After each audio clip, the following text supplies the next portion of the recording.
Hello guys, তো আমরা এখন মাঠে এসে শালিক ধরতে। তো এই দেখো আমার বন্ধু হচ্ছে ঠিকাদার, শালিক ধরা ঠিকাদার। আরে দেখো সব এসে শালিক ধরতে, দেখো আর ওই দেখো সব শালিক পাতা বুঝতে দেখো লল পাইলাম। ওই দেখো ভুইয়ে। আরে বলু পুলিশে ধরলে গেলে সবাই জেল খাটতে হবে। আগে তো ভানুকে ধরে যাবে, তারপর আমরা যাবো। কি শুধু জেল খাটতে তো যাবো না, শালো অন্য কিছু তো যাবো না। সবাই চলেছি 6-7 জন। এই দেখো সবাই খলিল মিয়া খলিফা। হ্যাঁ এই দেখো খলিল মিয়া খলিফা চলে গেল। তোদের পাতা কেলা তোদের 11টা লল পাতা আছে। কটা? 11। তুই পাইলি না কেন তাহলে?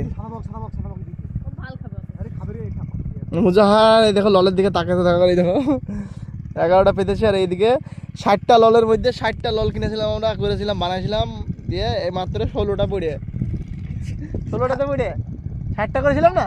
বাচ্চা এখনো 5টা আছে। ওই যে বাচ্চা এখনো 5টা আছে বুঝছো সহ্য এই করে। বেল লাগানো